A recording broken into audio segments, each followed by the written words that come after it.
Hello and welcome to This is MediaCity. I'm Stephen Chapman and today we've got proper showbiz. We're talking with Michelle Eagleton about some of her amazing stories, from Bros singing her jingles to her Joan Collins teaching her, well, what makeup to wear, a weird story in Channel M involving monks and glass, and finally a thing that's been keeping me awake at night, her story about interviewing David Attenborough. All that and so much more. Thank you ever so much for joining us on the couch on This is MediaCity, Michelle. How's it feel being on that side of the couch, answering the questions, not asking them? Well, looking at this face, I am a little bit nervous, I'm not going to lie. This is just so out of my comfort zone because I'm used to being in control. I'm the one that asks the questions, I'm the one that's done the research and the prep, and this is just me. So yeah, it's hard. I'm excited and thank you for asking me. We're very excited. I'm slightly nervous because usually when I've got a presenter or a reporter on here, I'm slightly worried I'm going to get hit with questions. It's not going to happen. But first of all, to take you even further out of your comfort zone, I know you've watched some of these before, we start with an icebreaker where we find a little bit more about you. So please go ahead and then we'll get into a bit about you. It feels like a magic trick, this. We'll find out. Oh, this is interesting. Studio or location filming? Because you can be sometimes out and about, you can be sometimes on the couch. Yeah. Oh, it's really interesting because I do like being in a studio. There's that familiarity with the studio and kind of like the banter with the crew in between. But I think location's really where I'm at because you have that added element of something a bit different. And if you're on location, there's obviously the public involved, and they can be they can be very different and make things more interesting, should I say. It keeps you on your toes Yes. being on location, doesn't it? It totally does. And also you always know you've got to have 10 different outfits just in case the weather changes around here. Yes. Luckily, I have never been a weather presenter that has been stuck on somewhere. Do you know when they send weather presenters out and there's just like really, really bad hurricanes or weather and you're like, why have you took them to the place where it's the worst and they're getting absolutely soaked? That's never happened to me. I think I can vouch, having been to quite a lot of locations over my career. I think Bolton Wanderers Stadium is possibly the coldest place on earth. Standing outside there's something about the wind that blows through. I got the worst flu ever after 4 days standing outside the stadium. Anyway, I like studios. Oh, right, I'm going to give you a second question. Okay. Follow it up. Oh, biggest production nightmare. Oh, you've had 2 good production ones here. Yeah, I have. This is quite an interesting one. It does take me back to the early days of my career. I was on a programme called Channel M, which was local TV for Manchester. Yeah. And it was based at the National Football Museum. Yeah. Well, before that actually was the National Football Museum. It was at Urbis, wasn't it? The Urbis, the funny So glass right in the building. heart of Manchester, this amazing glass building, really, really impressive. And we were on the top floor, great views of Manchester, as you might want for a local TV programme. I was on the breakfast show, so a little bit like Susanna Reid doing that in the morning. And we had the Shaolin monks on the show. Okay. Incredible to watch. Now, they did a rehearsal. Our floor manager was like, this is going to look great. We're going to end the show with the Shaolin monks. And something actually just went wrong when they came to do the live because they threw in a trick that the floor manager hadn't seen. Yeah. And it was with a pole that they were breaking with their head because they are incredible with what they do. Yeah. So I'm at the side, we've introduced them, so I'm off camera. They break this pole with their head, but the other part of the pole flies to the back where the glass is that's going out to the actual people on the road. And it was literally like time slowed down and I could hear the gallery in my head. Oh my gosh. Honestly, I think for the first time, the blood drained from my face. I was like, what is going to happen? And the saving grace is it shattered the pane of glass, but it was double glass behind it. So it never actually, thank God, went through the second bit. But on live TV, that was one heck of a moment and of a disaster because we had to kind of come down and say, okay, we're going to end the show now. Everybody's okay. And it was a crazy moment. Yeah. Nowadays, they'd be sitting there saying, social media dream, that one. It would be. I think we'd have gone viral. I really do. But it went black, and I think everybody might have needed a vodka, even though it was 9 o'clock in the morning. So thank you. That has took me right back. Well, you said you were a bit nervous about answering some questions. You brought that one on yourself. So tell me where you are at the moment, because you've done so much stuff, BBC, Independent, Channel M, of course. What are you at the moment? Well, I am loving being a freelance presenter at the moment because I get the chance every day to do something a bit different. I host a podcast like yourself. Probably better. Well, very different to what this is. It's called Style Arcades, and it's about fashion, it's about style, it's about culture. Just rub it in. You're saying I should have ironed my shirt. No, not at all. I've got a steamer, in my bag, if you want to know. Only joking. So I do get to chat to people from, the world of fashion. So designer brands, the head of them, also talking about current trends, beauty tips. So that's great. And as you will find out through this podcast, I do like a good natter. So that's perfect for me. I also do some reporting for I Love Manchester, which is actually in this building, right? They've just moved upstairs, yes. Yeah, it's a great building, great companies in this building. And you'll often see me doing the red carpet for theatre productions, so big premieres. Like recently we had the world premiere of A Knight's Tale come to Manchester. We've just had Come Fall in Love, which is a DDLJ Bollywood movie turned musical, and I'm there interviewing all the stars and celebrities, bringing it live to you. And then I host as well so many different events. I've got the Bolton Food and Drink Festival coming up, so working with James Martin again, which is very delightful because I get to taste all his food. Magic. Yes. I know, he's a lovely, lovely man. And that's a big old festival as well, isn't it? It's an incredible festival. I think this year, actually, it's celebrating 21 years. I want to kind of get that right. Yeah. It has an amazing amount of crowds that come down to that, and it is brilliant. But yeah, I've been doing this for 4 or 5 years, so I love it because I get to pick up loads of tips from the chefs. Nisha Katona taught me how to cook rice in the right way. Nigella seeds are always good. A bit of turmeric in there. Yeah. Recipe on the website. Of course. And the Royal Television Society Awards as well. I'm their official host of the backstage and red carpet. So, yeah, I'm just loving doing a variety of things and being in control of what I want to do and just doing things that I love. So I think I'm in a great place for that. I also, as well, lecture at Salford University. Of course. Yes. And I think you've worked with some of our behind-the-scenes team here as well, haven't you? I have, yes. I hope they've not given you any inside information about what my lectures were like. So I know you do lots of these things, but how did you get into this to start with? Because obviously doing behind the scenes and red carpet, most people would say, well, why the heck are you up here? Yeah. Why haven't you gone down south? Yeah, I did go down south. Yeah, okay. In my early days, because when I started out, many, many years ago, so it's about over 20 years I've been in broadcasting. I started out doing hospital radio. That's a really good starting point, isn't it? It was the route, wasn't it, yeah. I think, back in the day.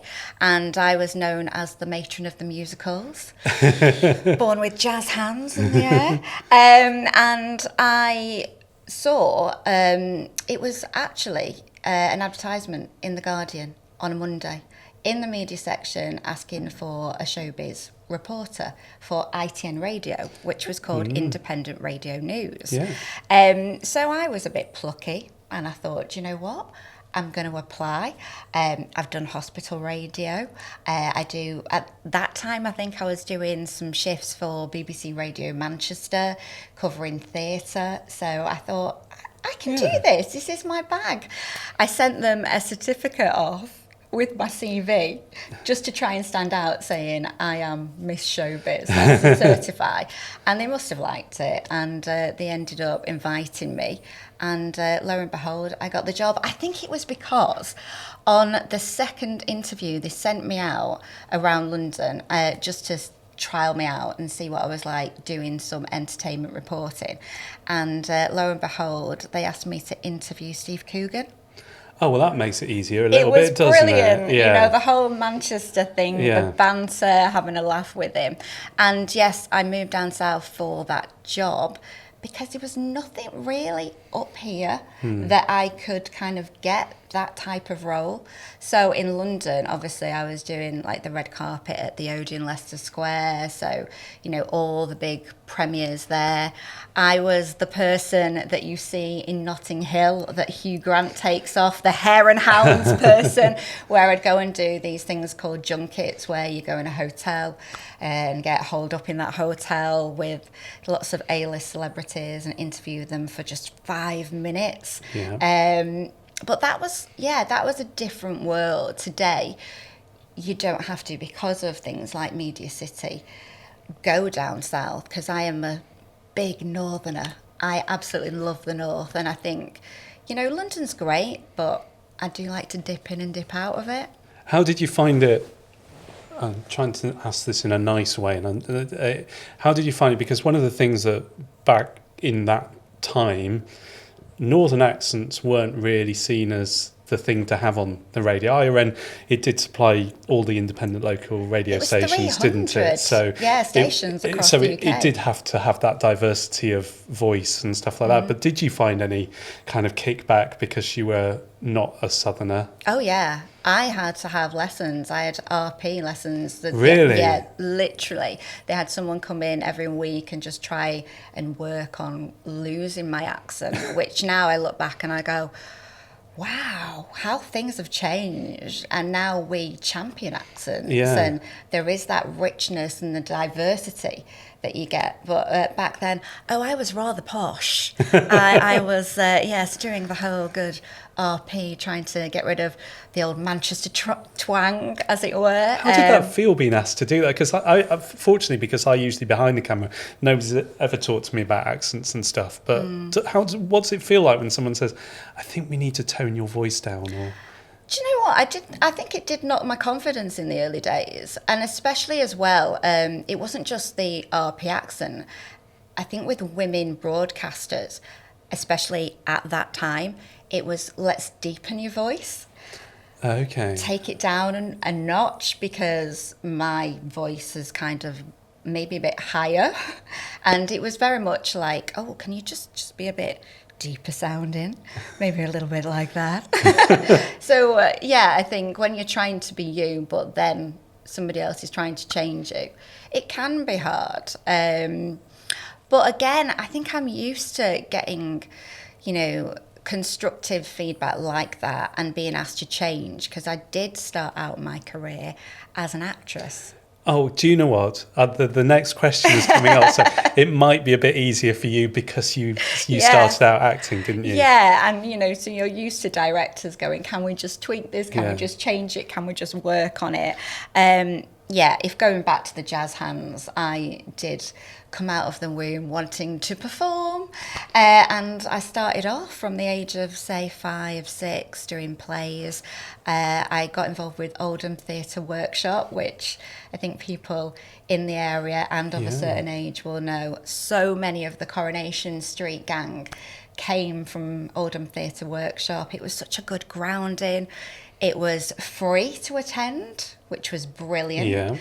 Coming from a working class background like I did, it was a great opportunity. Learnt my craft there and ended up in Coronation Street, actually, for a part for a good couple of episodes. The Siege in Coronation Street, when they did this late night string of episodes, and it happened in Frescoes. Do you remember with I say Ashley? What's it called now? You know, the whole kind of thing. And all the crew were amazing, and I was working with William Roach, Amanda Barry, who played Alma, Mike Baldwin, and there's me, Wendy, the checkout girl at Frescoes, who has a gun pointing to her head, and all manner of chaos ensues. But then that was Heartbeat. I was in Heartbeat for a while as the Vicar of Aidensfield's daughter, which was very good fun. And you did CITV as well, didn't you? Yes, yeah, CITV, brilliant days. Children's Ward was quite iconic back in the day because, again, you had people like Tim Vincent come from Children's Ward, Samuel Lonchambon started off in Children's Ward, Alan Halsall, and yeah, I was involved in it was based on Leah Betts. Remember the Ecstasy story? Oh, yes, of course. Which was, such a sad story and hit the headlines and was real life. They were hard hitting in Children's Ward. They wanted to tackle storylines, a bit like, I suppose, Hollyoaks now. Yeah, there was Children's Ward, the kind of Grange Hill, Hollyoaks is like kind of the next generation of that kind of Phil Redmond kind of. So me and the other actress, we were two teenagers that had snuck out and went clubbing, and she took an ecstasy tablet. I was a good best friend, but she ended up in a coma in the Children's Ward, and I ended up being blamed for it. So, but I was good. I was a goody two-shoes, Do you know what was really funny about that, though, and scared me more than anything, is we had the dancing scene in the club, right?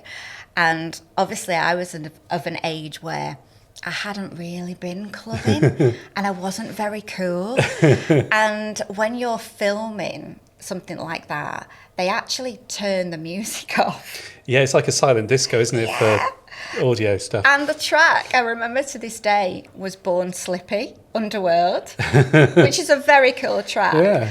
And I must have practiced in my bedroom so many times before it. And I still look back and cringe at that whole nightclub scene. But it was great, yeah. It was really, really good, those days of acting.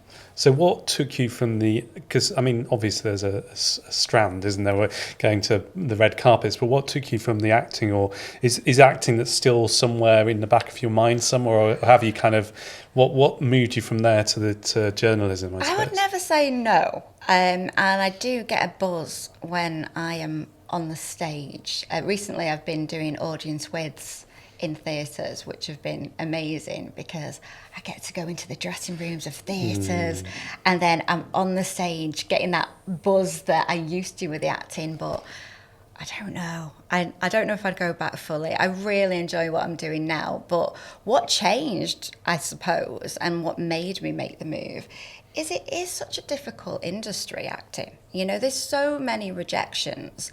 1 minute, yes, you're in Heartbeat, but the next minute you might be out of work for a number of months. You're doing auditions, and if you don't get the audition, it's hard to kind of think it's not because of me, so you do take it personally. And I think back then, the younger me probably took it very personally.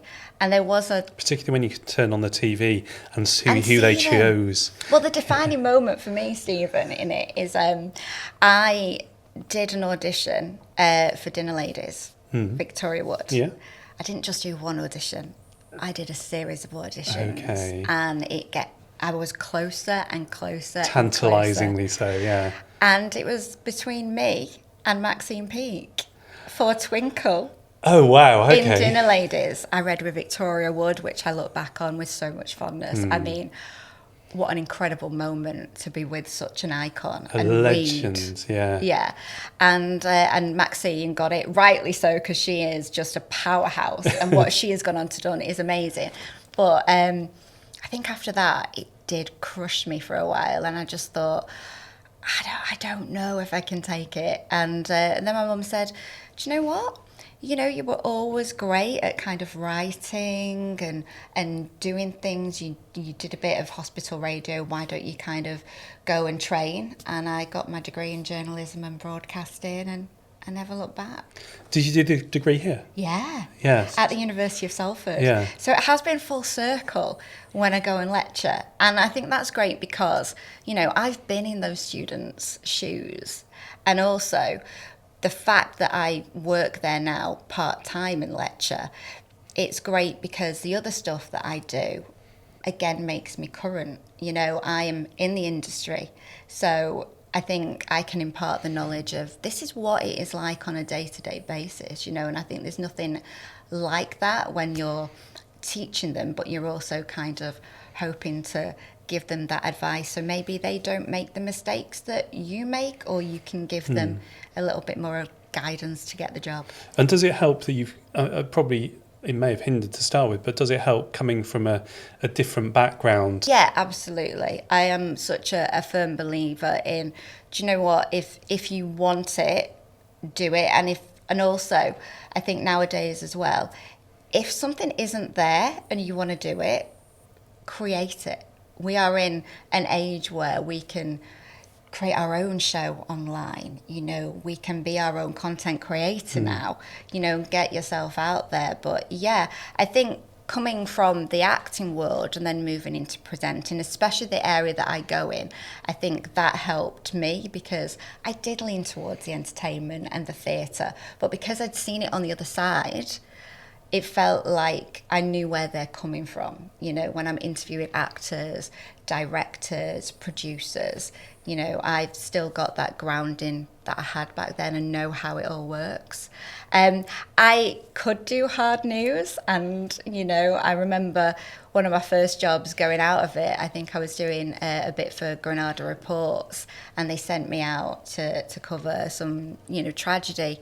But I just think it is you have to be a particular person, don't you, to do kind of the knocking on the door and all of that. I think for me, I like what I like, and I love a little bit of spark and a little bit of showbiz. When you're doing your red carpet, your showbiz stuff, how much of that can you bring forward from you kind of just mentioned it just then, from that kind of background on the stage? And because it must feel a bit easier for you, I suppose, because sometimes when you're going on set places, there's a bit of nervousness from a journalist because you're worried because there's so many more cameras than you've ever used to.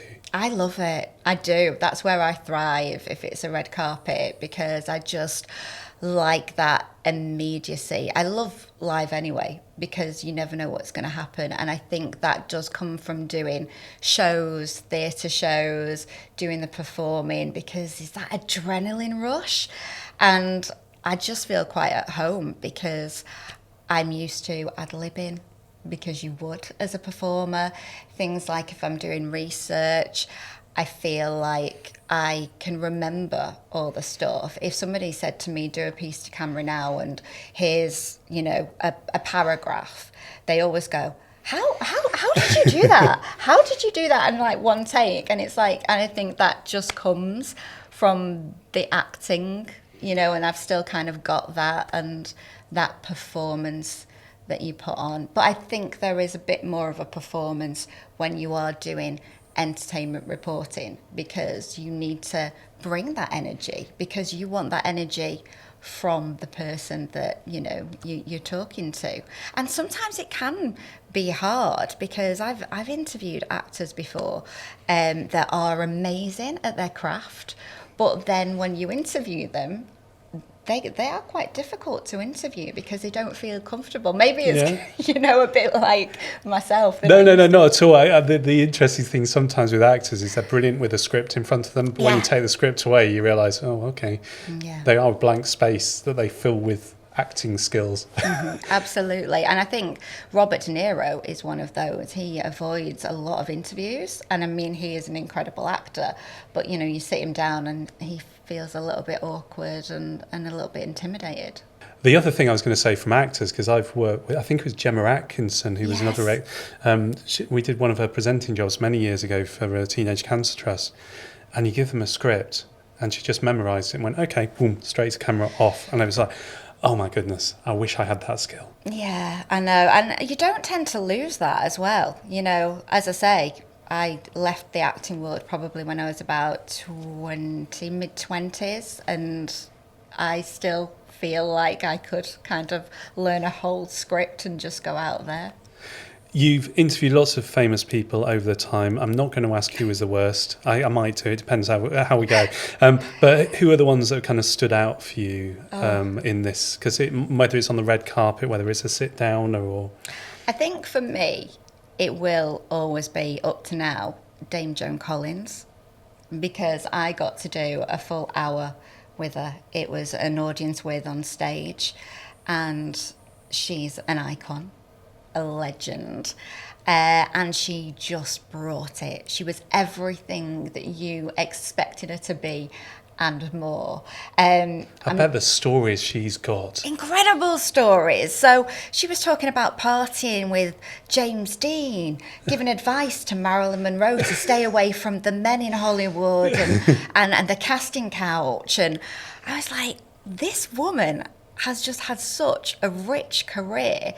These are stars. You know, I think we're in a world now where we say star and celebrity just kind of throw away, and we bandy it about very easily. But she's Hollywood, you know, and it was amazing to get some time with her. And I remember before I did the interview, it was the one time where I thought, oh my God, I feel like I'm going to lose it, because she came out to the Dynasty music. And there was something about that took me back to being 10 years old, sat watching it on a Friday night on BBC One with my family and thinking, this is actually going to happen.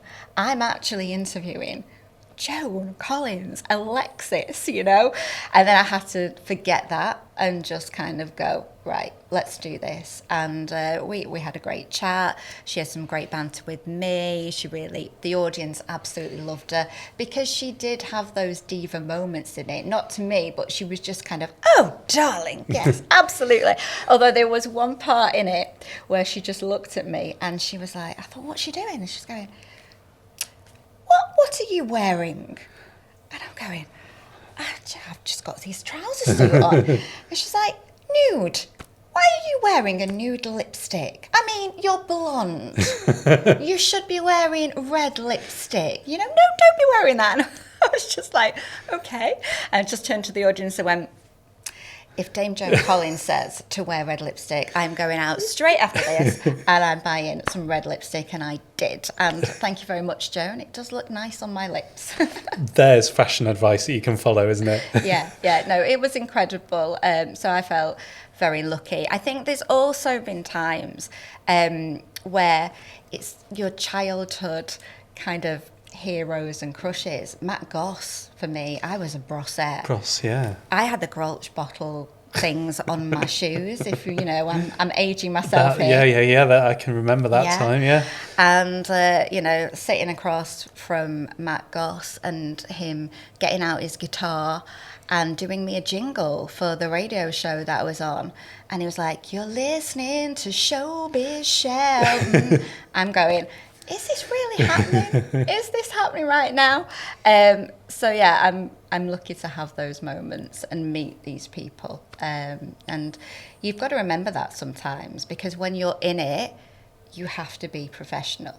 I actually say to students when I'm talking to them and we talk about kind of the interview, I'm going, at that point, you are on the same level. You know, you need to forget all of the, oh my God, fangirl thing going on in your head. You're sitting down, you're having a conversation. Remember, if you're well researched, then you can be more confident and don't get nervous. But then you can, when you go home, have a moment like in Love Actually, where when she gets together with the hot guy in Love Actually, I don't know if you remember this particular scene in Love Actually, the girl fancies the hot guy from work, and it's the work's due, and they get together, and he follows her home, and she says, can you just wait outside the door for a minute? And he waits outside the door. She goes round the corner, shuts the door, and she goes like this, as if to say, I've got him. Yeah. And that's what you can do after an interview with Dame Joan Collins, you know, Matt Goss. It's that moment afterwards where you can kind of go, wow, that happened, you know, and that was a moment. I love when I'm interviewing presenters and reporters like we're going back, because you've already answered the follow-up question I was going to ask about how do you prepare yourself for those interviews, because I think a lot of people will be watching this or asking and thinking, well, if you do meet your hero like Joan Collins, like you said, how do you put all that to your back of your head, and it really is on that stage, you're the expert in what you do.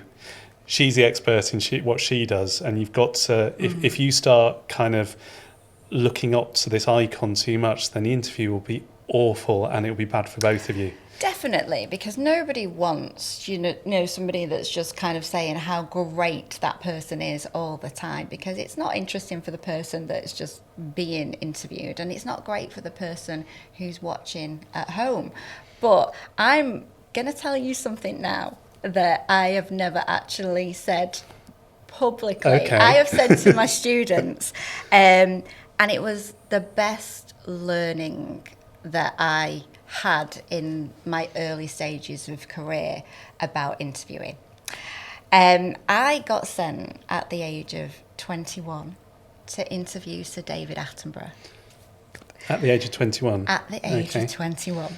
So can you imagine, you look back now and go, gosh, 21 and Sir David Attenborough. And I was very green.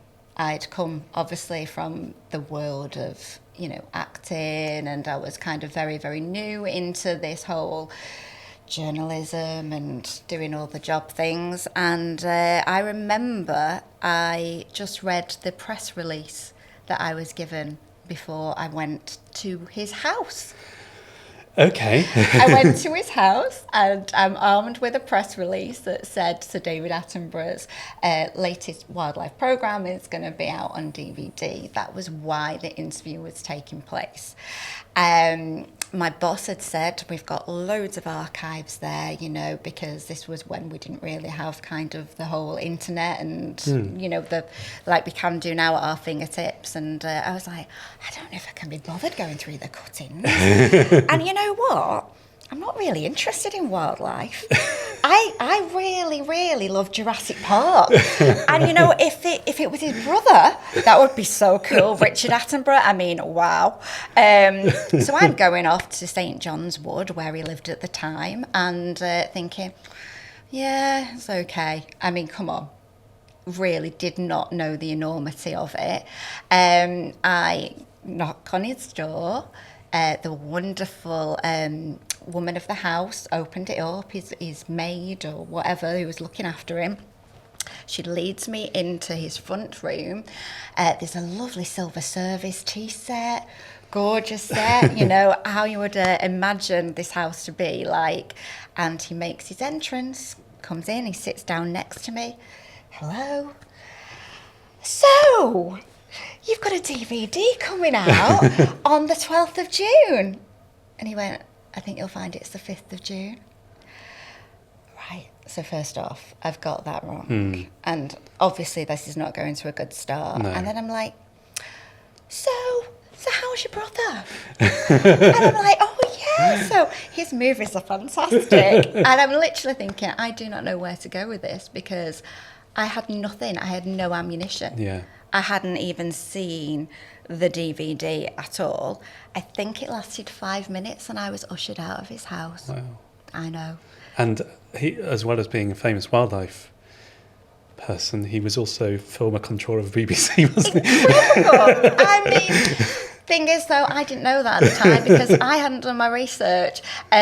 So I got that really horrible experience in the early days, and I'm so glad. I mean, gutted. I wish I could do that all over again. And that was just a moment. But it did teach me that you can't wing it. You can't just think, I'm just going to fly by the seat of my pants and smile and it'll all be fine. You need to have respect for people, whether you haven't watched their programme before, whether it's something that doesn't interest you. That's that time with them, and it's so important to be able to do great research before an interview, because that's what gets the best interviews, and not a 5-minute one with Sir David Attenborough where you go out with your tail between your legs and get a really serious telling off by your boss when you get back to base. But yeah, I'll never forget that. It is one of those things with interviews, isn't it? That there's, I think Chris Hawken was on the podcast a few weeks ago and was saying the same thing, that you kind of need to know enough about it, but not tell the person what they do.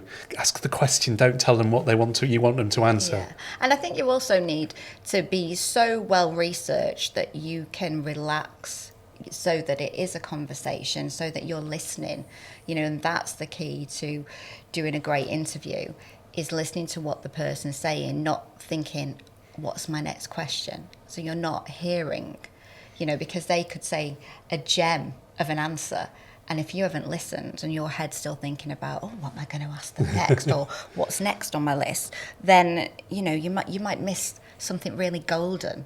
Or they may have answered question 4 or 5 on your list already. Like you're saying, my answers have already answered some of the questions that you would come to, but you wouldn't go and ask them again, would you? No. But some people would, and I think that's a learning curve. As the more interviews that you do, the more that you learn your craft. And I think we should always be learning. I love listening to podcasts now because I get a lot out of how other people do interviews. So I love listening to Fern Cotton's Happy Place, Kate Thornton's White Wine Question Time, because I don't think we should ever stop learning. There's always something we can pick up from what other people do, and I'm there nodding in the car listening to a podcast going, that was a great one, that was a great segue, and she just picked that up on there, and yes. And is that why you find it so important to do bits at the university still? I do. I think it is really important for me to do that, because I find it really rewarding to see students flourish and also kind of be part of their learning journey as well. So I do. I just think it's really great. There's nobody more prouder than me at graduation, where I clap them, and these people that I've spent the last 3 years with, I just kind of go, oh my God, they've gone from that to that, and then seeing them get jobs. But yeah, I do think it's great to give back like that, and hopefully impart my knowledge and learnings on them. Like I say, I'm still doing my career, so it's nice. I hope it's nice that they go to a lecture with me, and then they'll see me do something and go, God, yeah, she isn't just talking the talk, she's walking the walk, which hopefully then inspires them to as well, not just pigeonhole themselves, because as you said at the start, I do a lot of different things. They call it a portfolio career now. I think that's because there's no such thing as a career in the media, really. No, but I think, I started off with that mindset years ago, and now it is becoming more of a thing. But I think that's made me still be around within those 20 years, because I've kind of, moved from radio, then television, and then kind of podcasts, and it's the diversity, and I think you do need to keep moving with that, and then keep moving with technology and different areas. At the moment I'm doing a lot more lifestyle as well as entertainment, and that's great as well, because it's just another dimension to move into. But I think it's well, now you've got the lipstick advice. Well, I know. I mean, God, it doesn't get better than advice from Joan Collins. But you kind of do need to evolve, don't you, to stay afresh in this industry, don't you? Yeah, I think so. And going back to things like, if it's not there, why don't you create it? We are in the age, a digital age of, if anybody is listening to this and thinking, how do they start out? Well, you've got your phones. Your phones, your smartphone is a great kit. You've got apps where you can edit it for free. You've got like really cheap streaming programs. So, there's so many things where you are that creator. You can create your own program on YouTube. And let's face it, this is where the media's going. Unfortunately, terrestrial TV is dying off, I would say, and we are seeing more of the streaming platforms. More of the younger generation want the content from TikTok, from YouTube again. So you might be more successful going on things like that. Yeah. Just remember to listen to podcasts and watch all the tutorials to make sure you don't get in trouble if you say something wrong and things like that. Yes. That's the only downside for doing it yourself, I think, isn't it? Absolutely. And I think, you know, that's why university degrees are really important still, because they are the ones that give you the training. You know, they tell you the legalities and, you know, the defamation and all the things that you shouldn't be doing. So I do think, you know, if you do want to go into journalism and presenting, I think going and getting yourself a degree in something like journalism and broadcasting or journalism and multimedia is definitely worth its weight in gold, because it will pay off in the future, you know, because you've got those added skills, and I think they are still vital. We started off talking about the North and accents and things like that, so it seems right that we should kind of come to a close and talk about the North as well. MediaCity, I think it has made a change to this industry, hasn't it? I mean, I don't imagine there are that many presenters being asked to go to voice coaching to take their accents south again. No. There's a lot more to do, but I feel there has been a sea change in the industry. Is that your feeling too? Yeah, I think MediaCity has really put us on the map, honestly. You know, there is no real need for people who are in the North now to kind of have to go to the South to get the jobs. We've got great production companies here. We've got Key Street Productions. You know, they are doing incredible dramas out If you there. haven't heard of Key Street Productions, basically Harlan Coben dramas, all Nicholas of the things Schindler on. is incredible. She's one of the top executives out there. I got the chance to do an audience with her, and honestly, her mind is just, it's like a sponge, and the ideas and the fact that she wants her productions to be filmed here in the North, like those Manchester locations that you see in the Harlan Coben, you know, dramas on Netflix. You're like, oh, I know where that is. That's a Manchester Central Library, and they're here, they're in Bury, and it's just really, really cool. And she's worked with Russell T Davies for donkey's years as well, right Yeah. from the beginning. And that was a moment on the red carpet with Russell T Davies 2 years ago, when he got an award for It's a Sin. Yes. And I just had to go up to him and go, la! Which if you watched It's a Sin, it's kind of... but I absolutely adore Russell T Davies. A lovely man as well. He's really... Yeah, he's a great man. Very tall. Because Yes. when you're 5'2" and you're interviewing him, it's like, hi, Russell. But yeah, MediaCity, getting back to MediaCity... I should also say, Key Street Productions, the reason it's called Key Street Productions... I know. Granada Television. Absolutely. Old home. I mean, that was the place where it was at, Yeah. and such fond memories there. But no, it's great to have that nod of Key Street Productions. But MediaCity has, I think, delivered on every level. I remember the rumblings back in the day of, oh, MediaCity, it's all going to be happening. It's going to be in Salford. It's going to be brilliant. I was like, yeah, heard it all before. It's like the Golden Arches. This is the time, and you know.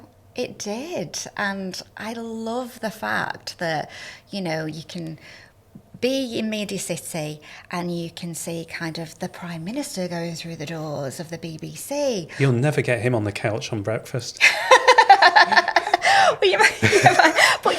I saw that was one of the headlines before we came. I saw the former Prime Minister go through those doors in BBC Breakfast. But things like Sir Tom Jones, Will I Am, because you've got Doc 10 here, and you know these massive programmes that are now being filmed.